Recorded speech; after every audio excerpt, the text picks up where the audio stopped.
Hello friends, welcome back to our अपना प्यारा सा चैनल फन विद साइंस। आज की वीडियो में हम इफ-एल्स के और थोड़े एप्लीकेशंस देखेंगे एंड उसके साथ साथ लैडर स्टेटमेंट्स के सेकेंड पार्ट मीन्स हम लोग आज स्विच केस भी पढ़ेंगे। पर उससे पहले अगर आप लोगों ने पिछली वीडियो नहीं देखी है जिसमें मैंने आप लोगों को पूरा सिंटैक्स इफ-एल्स का अच्छे से समझाया है, तो उसे जाकर ज़रूर देख लें बिकॉज़ वो अगर क्लियर हो जाएगा तो आप स्विच केस और ईज़िली समझ पाएंगे। सो वो वीडियो का लिंक आपको आई बटन में मिल जाएगा, do check it out. And another important thing, मैं आपको अपने hand written PDF notes description box में प्रोवाइड कर दूँगी, जिससे आप लोगों को नोट्स कॉपी करने में कोई भी प्रॉब्लम ना आए। सो ज़रूर से ज़रूर वहाँ भी आप लोग चेक कर लें और PDF डाउनलोड करना ना भूलें। So without any further do, let's get started. तो आइए आज का हमारा पहला क्वेश्चन देख लेते हैं, जो बोल रहा है write a program to calculate the commission of a salesman as per the following data. ठीक है, यहाँ पे सेल्स जितना होगा उस पर उसको कमीशन कितना मिलेगा। अगर 4000 से कम हुआ तो उसको 2% मिलेगा। अगर 4000 हुआ मीन्स पूरा 4000 से 599 तक हुआ तो उसको 5% मिलेगा। अगर 6000 से 799 हुआ 7999 हुआ तो 8% एंड 8000 से पूरा मतलब 8000 के अबव किया तो उसको मिलेगा 10%। सो इसको हम लोग प्रोग्राम में कैसे कन्वर्ट करेंगे, ठीक है, तो आइए देखते हैं। तो यहाँ हम सबसे पहले हमारा क्लास बना लेते हैं जिसका नाम मैं सेल्स दे रही हूँ। यहाँ पे मैं क्या कर रही हूँ, वही सिंटैक्स को मैं कॉपी एंड पेस्ट कर दे रही हूँ जो मैंने आपको फर्स्ट डे सिखाया था। तो हमें जल्दी हमारा प्रोग्राम लिख लेंगे। यहाँ control plus E plus back space दबाया तो सारा कुछ इरेज हो गया और कंट्रोल V करके मैंने यहाँ पे पेस्ट कर दिया। यहाँ पे मैं क्या कर रही हूँ, पब्लिक स्टैटिक वॉइड मेन में यूज़र से जब मैं मांग रही हूँ तो मैं उसका डबल रख रही हूँ इनपुट, ठीक है, इनपुट टाइप, और सेल्स लिख दिया मैंने। ठीक है, जो सेल्स आएगा वो डबल में आएगा, इंटीजर में नहीं रहेगा हमारा वैल्यू। यहाँ अब हम लोग ले लेते हैं डबल C। यहाँ पे C हमारा क्या काउंट करेगा, C हमारा कमीशन काउंट करेगा कि कितने सेल्स पे हमें कमीशन कितना मिला है, हमें नहीं एक्चुअली सेल्समैन को। तो यहाँ पे पहले स्टेटमेंट हम लोग लिखते हैं। मैं यहाँ पहले फास्ट फॉरवर्ड में पूरा लिख लेती हूँ जैसे कि हमारा टाइम बचे। उसके बाद मैं आपको पूरा समझा दूँगी प्रोग्राम कि कहाँ पे क्या हो रहा है।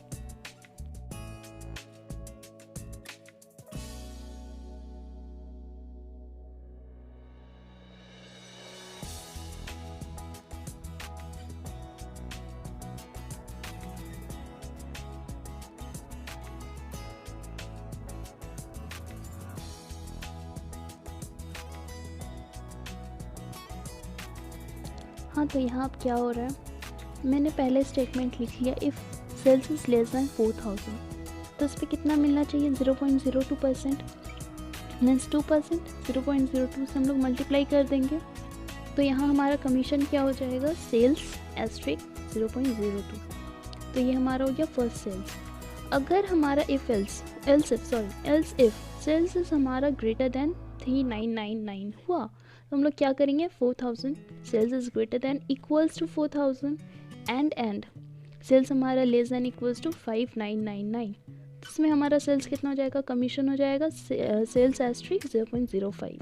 फिर नेक्स्ट में वैसे ही 6000 के लिए हम लोग 6000 से 799 तक करेंगे, उसमें भी हमारा सेल्स क्या हो जाएगा, 0.08 से मल्टीप्लाई हो जाएगा, कमीशन आ जाएगा हमारा।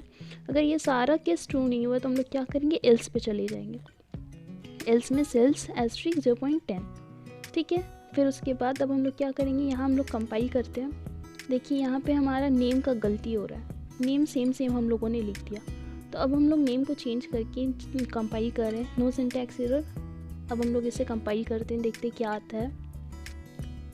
बट उससे पहले यहाँ पे हम लोग जो कमीशन निकाले हैं उसको प्रिंट टर्मिनल पेज पे शो भी तो करना होगा। ये जस्ट निकल के स्टोर हो गया कंप्यूटर पे, तब उससे हम लोग टर्मिनल पेज पे कैसे प्रिंट करेंगे, system.out.println ब्रैकेट में कोट्स के अंदर लिखेंगे कमीशन इक्वल्स टू, ये चीज़ हमारा टर्मिनल पेज पे प्रिंट होगा, प्लस C लिखेंगे।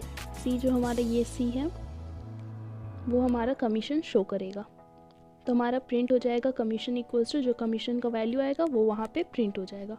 अब कंपाइल कर रहे हैं, हमारा कोई सिंटैक्स एरर नहीं है, ठीक है। तो अब हम लोग इसे रन करते हैं और देखते हैं क्या आता है।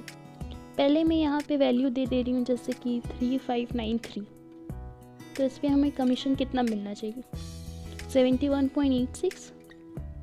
देखिए वी गॉट द आंसर 71.86। और हम लोग इसे ट्राई एंड एरर करेंगे जैसे कि हर केस हम लोग कवर अप कर लें, कुछ छूटे ना, तभी हमारा प्रोग्राम परफेक्टली वर्क हम लोग बोल सकते कर रहा है।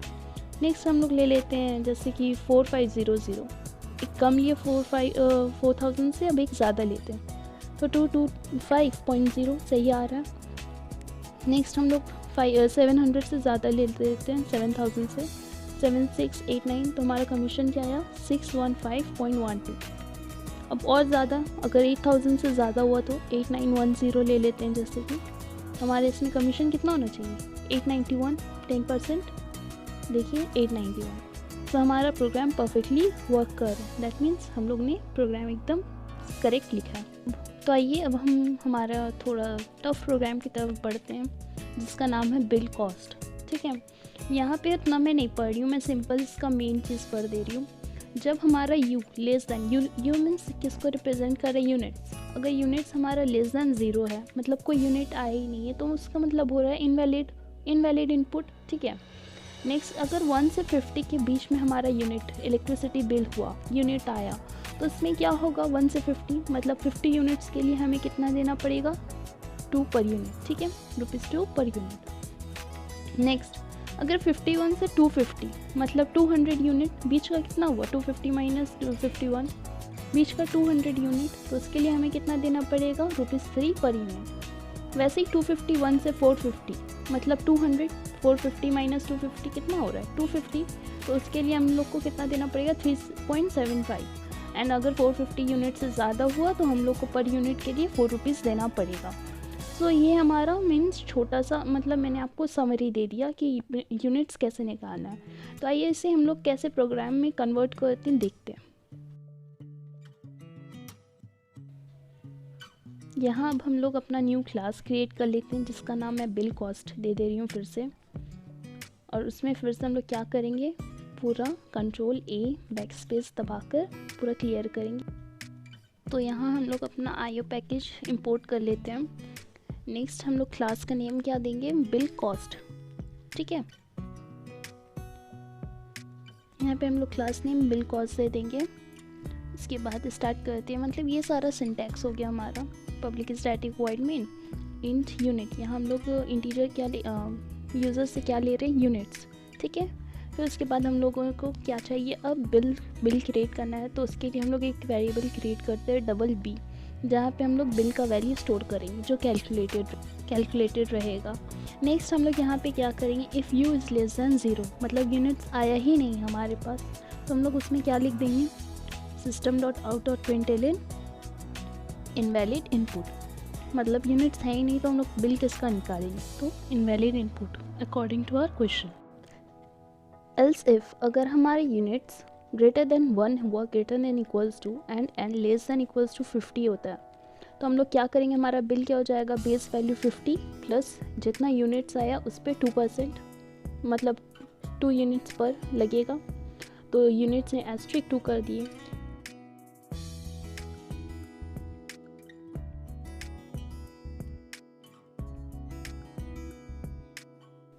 एल्स इफ़ अगर हमारा यूनिट्स 51 से स्टार्ट होता है और 250 में ख़त्म होता है, 250 इंक्लूडेड है।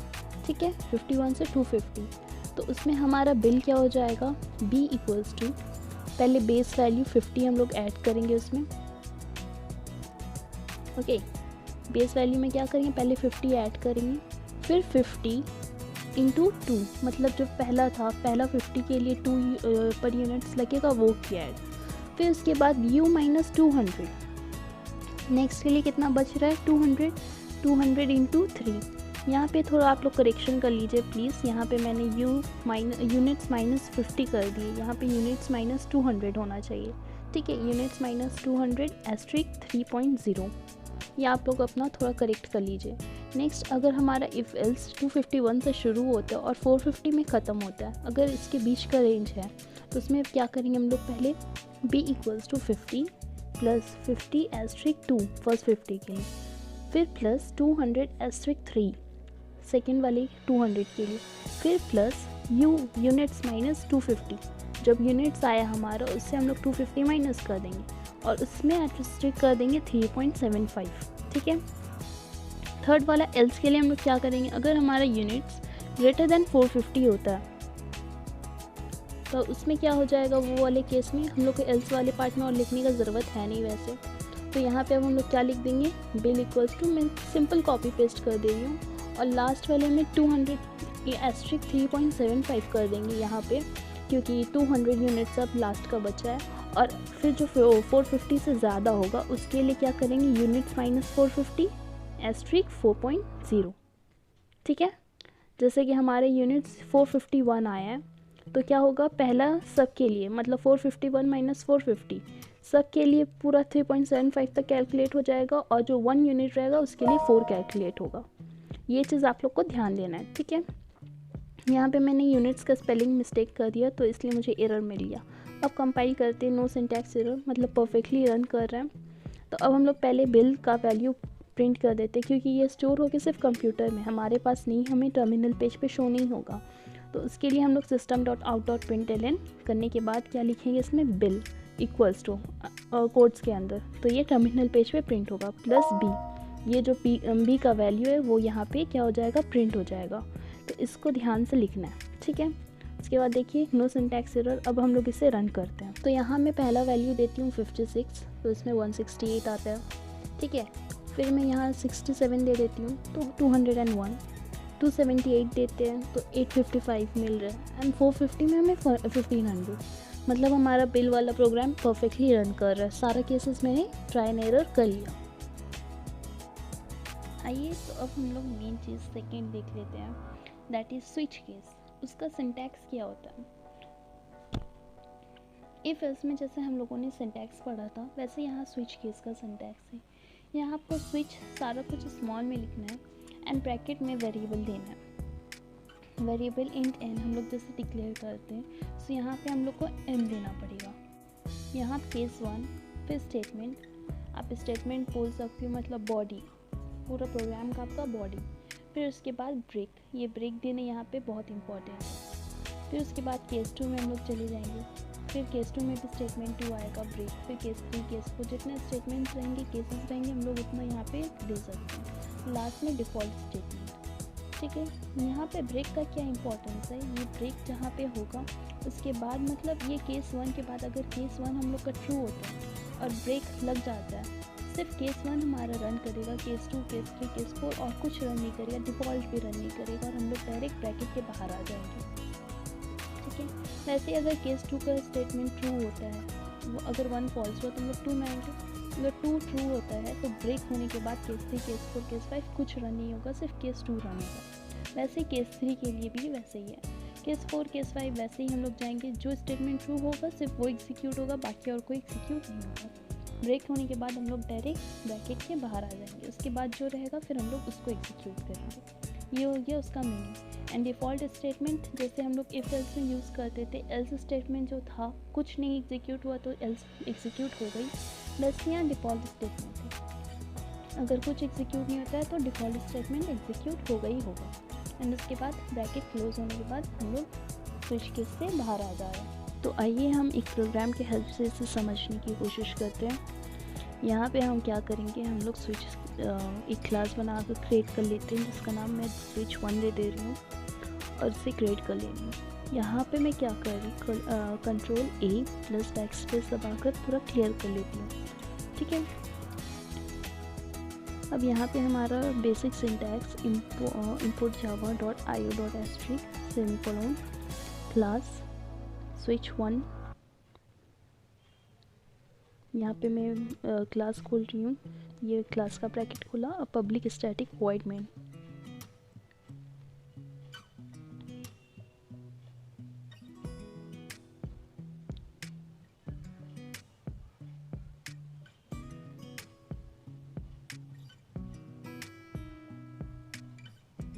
यहाँ पे हम स्विच CH लिख रहे हैं, यहाँ पे मैं डायरेक्ट N दे रही हूँ, ठीक है।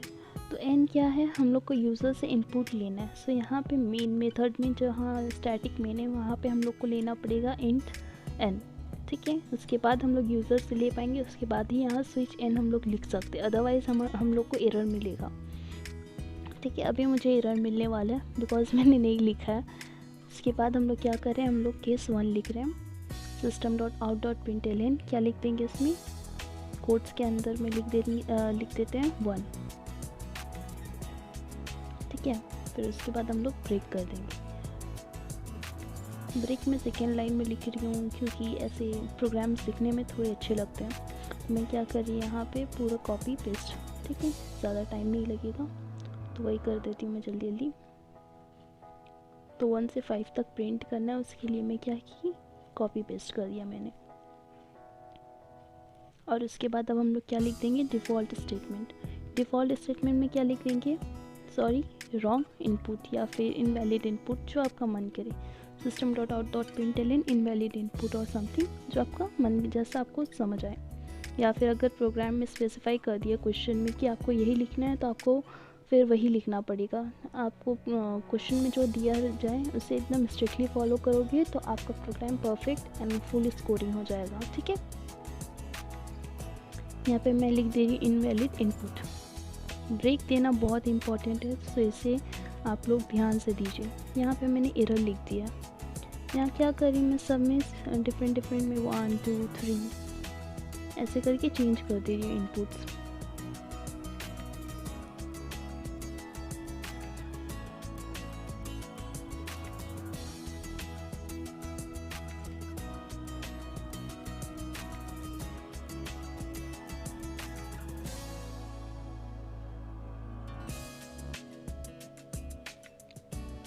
यहाँ हमारा स्विच केस क्लोज होता है, मेन मेथड क्लोज होता है।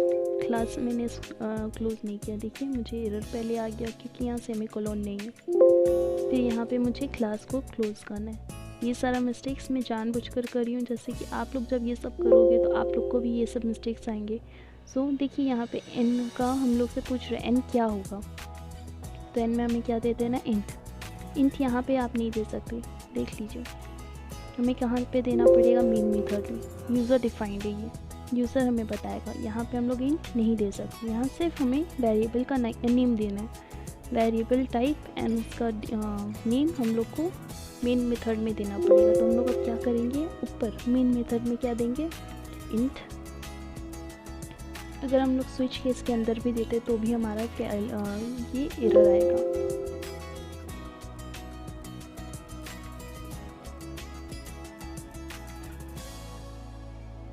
मैं क्या कर रही हूँ, यहाँ मैं मेन मेथड के अंदर में इंट एन दे देती हूँ, जैसे कि यूज़र जब हमें देगा इनपुट तो हम डायरेक्टली यूज़ कर पाएँ। यहाँ पे मैंने क्या किया, मैंने केस का नाम ही चेंज नहीं किया। केस 1 केस 2 सारा केस 1 रहेगा तो कैसे फिर इनपुट होगा, समझ रहे हो। यूज़र देगा अगर 3 तो वो कहाँ उसे मिलेगा, डिफ़ॉल्ट में चले जाएगा। और यहाँ पे एरर, रन टाइम एरर क्यों शो हो रहा है, क्योंकि यहाँ पे केस 1 केस 2 मैंने दिए ही नहीं, चेंज ही नहीं किया, सारा केस 1 था। यहाँ डिफ़ॉल्ट में क्या प्रॉब्लम हुआ, यहाँ पे बोल रहा है स्ट्रिंग टाइप हो गया। तो हम लोग को क्या करना पड़ेगा, println की जगह मैंने टी गायब कर दिया, ठीक है। ये सारा छोटा छोटा मिस्टेक्स है, हमें कंपाइल एरर आता है। यहाँ पे अब मैं जैसे 3 दे रही हूँ तो यहाँ क्या लिख कर आ रहा है 3। फिर रन करते हैं, अगर मैं यहाँ 7 दे देती हूँ एरर आना चाहिए, देखिए एरर आ गया। फिर रन करते हैं और 1 देते हैं, ठीक है 1। फिर उसके बाद 5 देते हैं तो हमारा 5 आ गया, मतलब हमारा प्रोग्राम परफेक्टली रन कर रहा है। सो ये हो गया switch case. If else and switch case, ये दोनों को हम लोग लैडर प्रोग्राम कहते हैं, ओके। सो आ गए हम लोग हमारे होमवर्क पेज पर। आप लोग होमवर्क पेज को पॉज करें और उसे नोट डाउन कर लीजिए, एंड उसका सॉल्यूशन आपको डिस्क्रिप्शन बॉक्स में मिल जाएगा। बट मेरा रिक्वेस्ट है पहले आप लोग खुद ट्राई करिए, अगर आप लोग से ना हो तब आप लोग डिस्क्रिप्शन से उसको कॉपी करिए। सो हमारा फर्स्ट होमवर्क कह रहा है, write a program to accept marks of a student and print the grade according to the following. Assume that the input is always between 0 to 100. क्या करना है यहाँ पे हम लोग को? यहाँ पे हम लोग को दिया हुआ है 90 से 100 अगर होता है तो स्टूडेंट को ए मार्क करना है, 80 से 89 होता है तो बी, ऐसे करके, ठीक है। यहाँ ध्यान रखना है आप लोगों को, क्या equals to less than 90 marks greater than equals to 90 and less than equals to 100। Second में marks greater than equals to 80 and less than equals to 89। ये चीज़ ध्यान से करिएगा, ठीक है। ये हो गया की पॉइंट ये वाले क्वेश्चन का। और अगर 49 से कम हुआ या 49 हुआ तो वो हो जाएगा फेल, ये ध्यान से करना है, ठीक है। एंड सेकेंड क्वेश्चन कह रहा है write a program to accept number from the user between 1 and 7 and print corresponding of the week, for any other value print invalid input, ठीक है। तो यहाँ पे क्या है चॉइसेस हमारे पास, Sunday, Monday, Tuesday, Wednesday, Thursday, Friday, Saturday, सब में नंबरिंग किया हुआ है। यहाँ क्वेश्चन वाइज आपको करना पड़ेगा। अगर 1 दे रहे आउट यूज़र इनपुट तो आपको संडे ही प्रिंट करना है, ऐसा नहीं कि आप अपने मन से मंडे प्रिंट कर दो। तो ये चीज़ आप लोग को ध्यान से करना है। और एग्जाम्पल इनपुट जितना है आपको आउटपुट भी टर्मिनल में यही आना चाहिए, ठीक है। If you enjoyed my video, don't forget to like, share with your friends and subscribe.